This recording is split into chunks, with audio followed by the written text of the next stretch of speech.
Chapter 5: The Extraordinary Gift of Mind.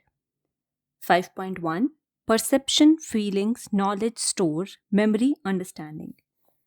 Presence in its activity of experiencing gets bound by the fundamental process which results in organizing of experiences, which we call knowledge.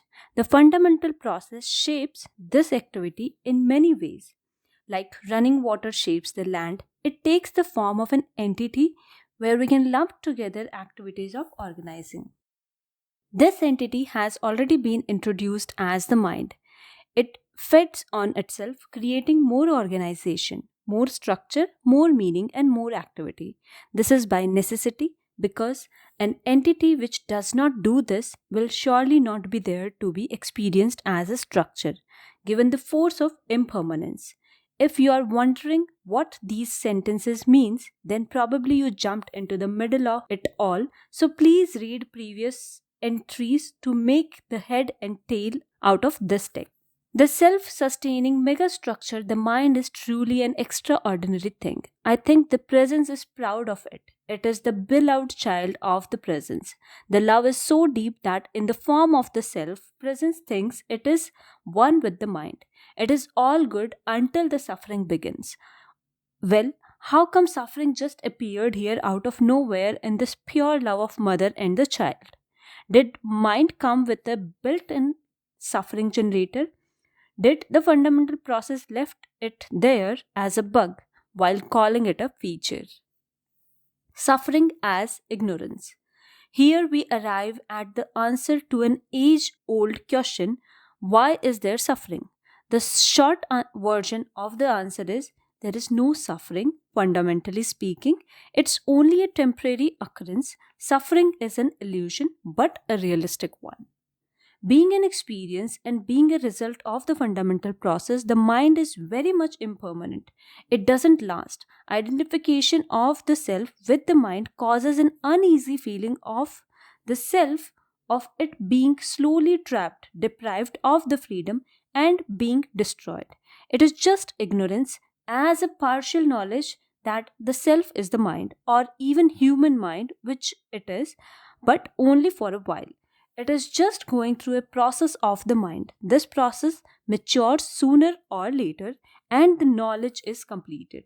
As soon as the self realizes that it was not the mind and it is not being destroyed or changed or becoming any less, a light bulb goes on. The self breaks the identification with the mind, it lets it happen. The attachment turns into unconditional love, and the suffering disappears. It was not there to start with, it was just the ignorance. Here we see the importance of the suffering. It means that the self with its mind is nearing the end of the ignorance. The knowledge is on the threshold of being complete. Very soon, the self will see the mind as a structure, a beautiful one, instead of a confusing labyrinth full of pain, pleasure, and suffering. If one is not even suffering, then one is in deep into the ignorance. Blissfully so, suffering makes one question the existence, which leads him to the question like, who am I and why am I suffering? And soon the answers come. Suffering is a door to knowing.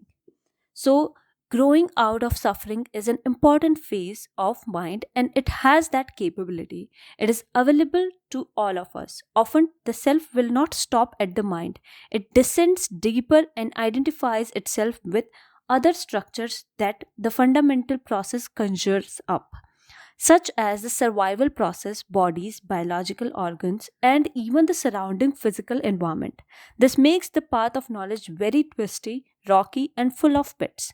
More about that later. Right now, we want to explore this incredible thing, the mind. Capabilities of the mind. The structure of the mind endows the self with certain fine capabilities. The self itself has no capabilities, qualities, except of being conscious, being the witness. It is pure, almost pure, strictly speaking, because it's a product of the presence, the purest of all. Mind gives it certain abilities, tools, novel experiences, toys, and weapons to play with. Self likes with this play. Self knows its other aspects through the use of the mind. This is what mind is for the pleasure of the self, not to be taken very seriously. As it comes and goes, it is impermanent. The mind puts the self right in the middle of dualities, so every quality comes with a price of an associated affliction. As we discussed before, the mind as a knowledge creator puts limitation on the self, providing it a temporary VR like view and making it forget what it is. We will go through a list of these qualities and study what they are, and also try to find some solution for the various afflictions to make the play more pleasurable. 1. Perception. Perception is a process by which the mind presents the experiencing to the self in an organized form. For example, the presence can be experienced as a physical world via the percepts of vision, hearing, taste, touch, and smell, etc. These are nothing but patterns in the experiencing. A collection of patterns is an object. Human mind has this extraordinary ability to assign a location to an object. It does that by organizing the experience of an object with another useful structure called the space. It is most obvious in case of vision, less in case of hearing, and almost non existence in the case of touch. Blind people may disagree here, but let's not go into that for now. So, is there a space, empty nothing, where objects are placed and we simply see the space and objects as they are? The short answer is no. Space is a result of mind's attempt to organize sensory information. No objects, no space. More on space time, and motion later. Are you really sure that a floor can't also be a ceiling? MC is chair. The mind is capable of objectifying non sensory activities too and present them as prospects. For example, thoughts and imagination, although it makes no attempt to arrange them in space, so these are objects but not strictly objects. The bodily sensations like pain, hunger, etc., also are presented as percepts. Traditionally, the perception is understood as sensation via external senses. But we are going to extend the definition of the perception to include more entities, some not external. Ultimately, the distinction of external or internal makes no sense because there is just perception and experience which takes place nowhere and everywhere. Extroception, sight; ophthalmoception, visual; hearing; audioception, auditory; taste; gusteoception, gustatory; smell; olfacoception, olfactory; and touch; tactioception, tactile. These are the traditional five senses corresponding to the five external sense organs. These describe the phenomenal world. There is no other way to experience the phenomenal world directly. To the mind, these structures themselves appear as an extension of the central nervous system, the sense organs with specialized neurons. Proprioception. These are structures through which we are made conscious of the body, the kinetic senses like one's own movements, joints, muscles, balance, internal ear, and relative position of the limbs. When they are not touching anything or are not seen, are the senses to convey what the body is doing. Without them, one cannot learn to walk, stand, or dance. You will see them clearly if you climb a tree. Interoception, body temperature; thermoception, pain; nociception, hunger, thirst, etc., are the internal senses conveying the status of the body to the mind. The heat or cold of the external object is also perceived, but not as the quality of objects themselves, but as our feeling of it. It is debatable whether there are other kinds of senses, like the sense of gravity, heaviness, or floating sensations, because they can be easily lumped into feelings and not as distinct senses. It is also debatable if there are extrasensory perceptions, information received via non sensory means, or whether remote sensing capabilities exists. If they are in our experience, they exist. Nothing in the mind or the fundamental process inhibits them. However, you will find it hard to provide much evidence for them to others who have no experience of them. There are others senses which we are not capable of, such as sensing magnetic fields or ultrasonic sounds, but other life forms can do that. So, there is always a possibility that new kinds of perceptions become available to the self as it evolves via the fundamental process.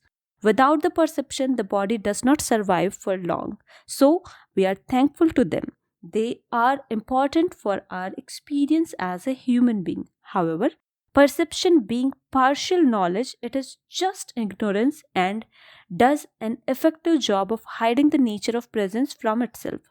It is the commonest of mistake to consider that the limit of our power of perception is also the limit of all there is to perceive. C.W.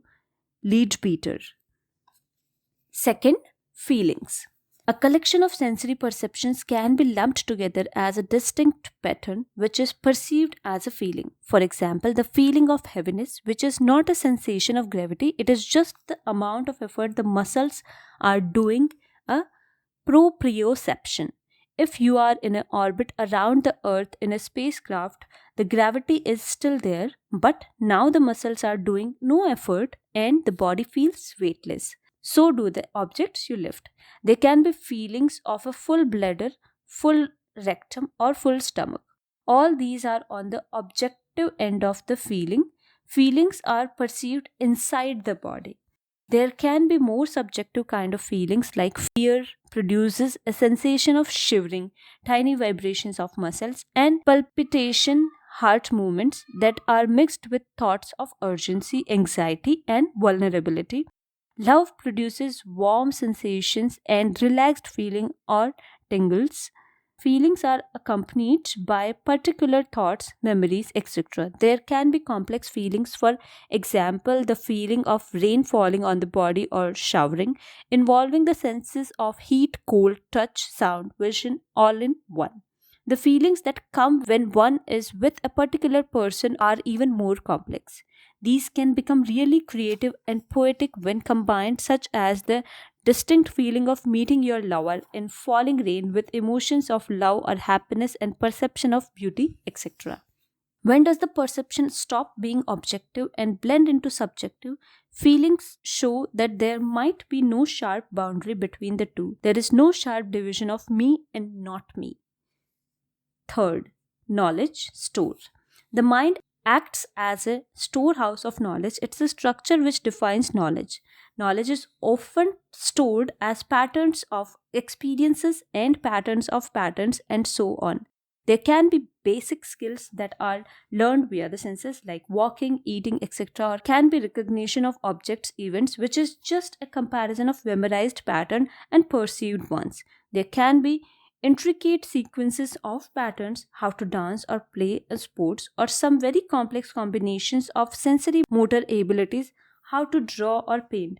There can be dynamic patterns like your mother as a collection of experiences of a lifetime or a class, example, a dog as a generalization of various dogs you have experienced.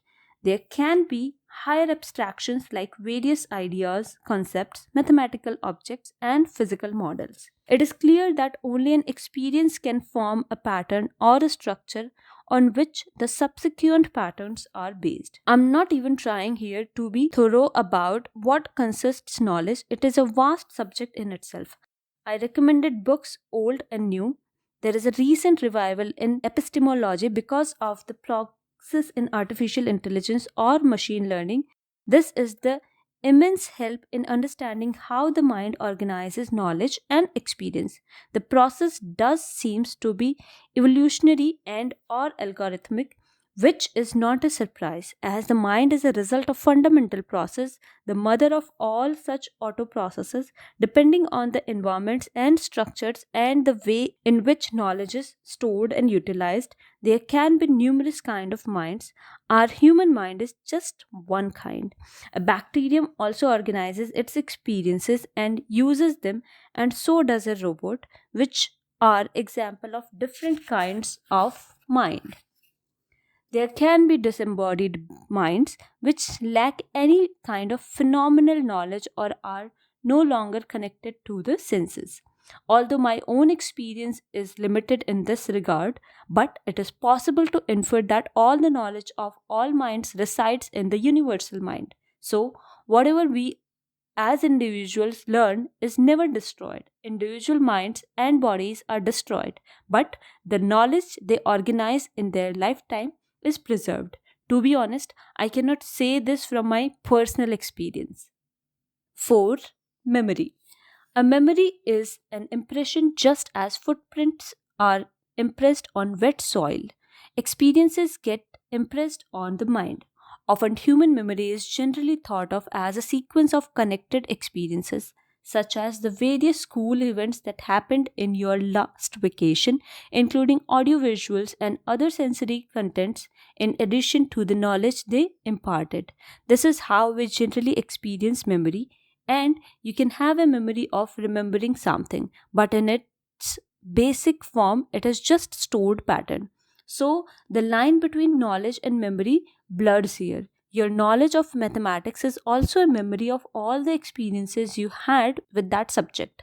In brain, we do not find any specific structures devoted to memory. The structures that stored knowledge also stored memories. However, there are probably structures that control the recall of memories. It is often irritating to find that we cannot recall something important when it is really needed, such as this girl's name when you are dating her. So it is unreliable, unlike knowledge. I won't attempt to do a comparative study of both here, but memory enables knowledge and vice versa.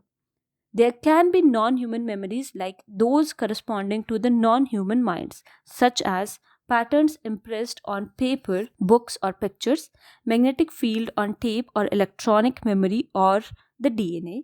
What is the difference? I see no difference when compared to the brain memories, because if you could interface your brain with patterns impressed on other substrates, you could recall those as easily as you recall your own memories. As I said, there is hardly any distinction between physical and mental words essentially. It's a poor sort of memory that only works backwards, says the White Queen of Alice, Louis Carlo, through the looking glass. Memories are always of the past, it seems. Why can't we have a memory that stores the future?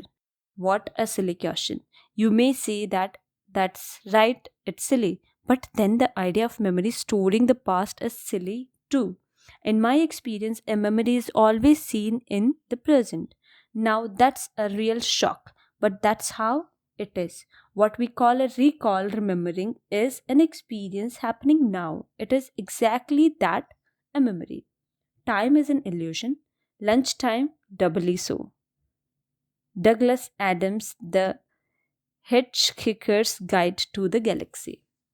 So, why do memories look like they are of the past while they are happening now? The mind does a tricky thing. Mind creates time as a structure to organize our experiences. Memory is time, no memory, no time, no past.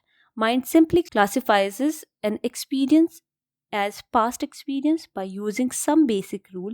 If the experience is originating from impressions and the knowledge structures related to it are already there, then the experience gets a tag of past.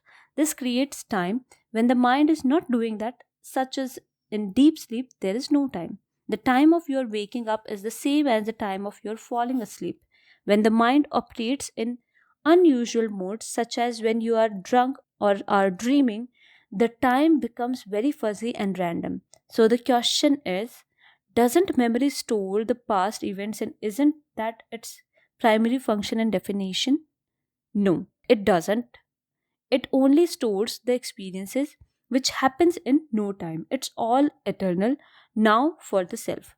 One can experience the no time state of self when one is not too absorbed in the mental activities. There are some good meditations to experience this directly.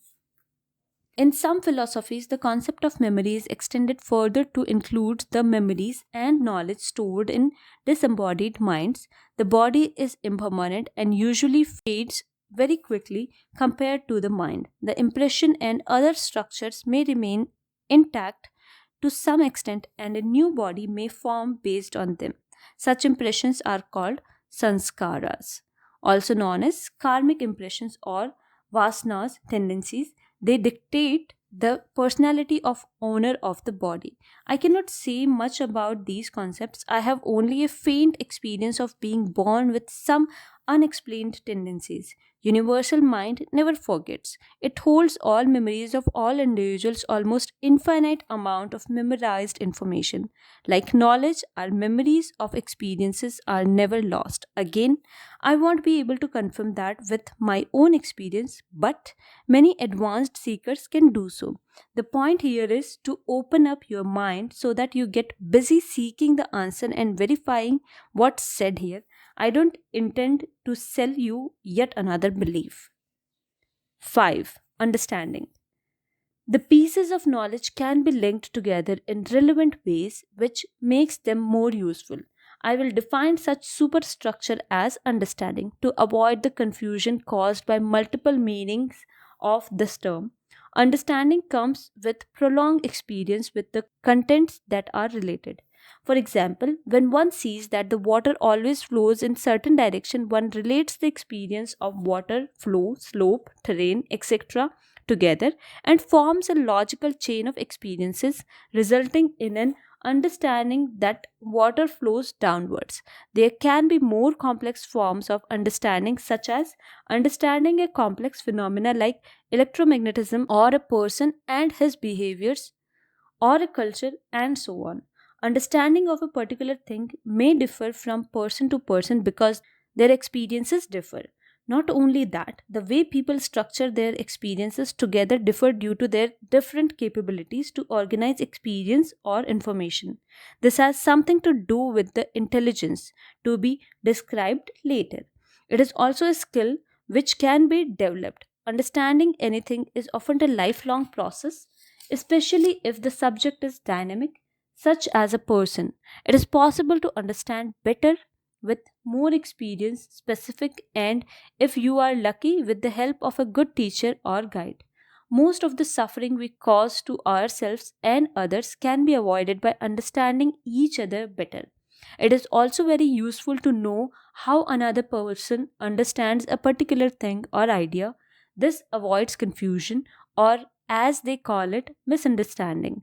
The cause of a lot of suffering, in my experience, the first step towards understanding others is understanding of one's own self and one's own mind. If you understand yourself, it becomes easy to understand others. Notes. First, the self cannot feel any suffering. It has no such capability. The mind generates the experience of the suffering which the self merely witnesses. This does not mean that the experience of the suffering is not real. Clearly, the mind doesn't like it. Doesn't matter if it's unreal or real. It is not desirable. I'm only using some common words as metaphors to describe the situation of mind. The self remains pure and unaffected by the drama of the mind. Second, Sankhya philosophy provides a detailed, probably metaphorical, account of how the self descends into the matter. See for a brief intro following link.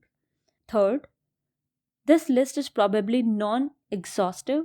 I may keep updating it. Fourth, for interesting discussion, please see the following link. Fifth, these have been reported by various explorers who explore the non physical realms. My experience is limited here, so I recommended only one thing: explore and experiment yourself, make your own knowledge.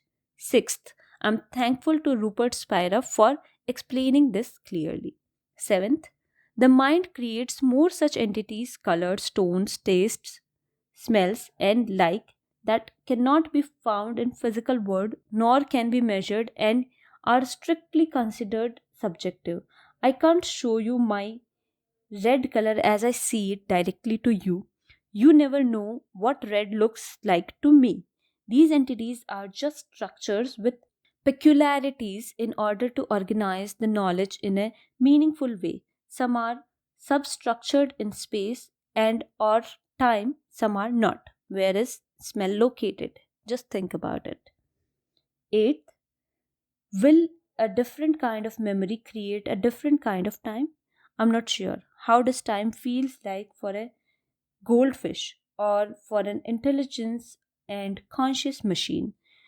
Will some non-human minds evolve something better than time or space to structure knowledge? What can that be? Thank you so much.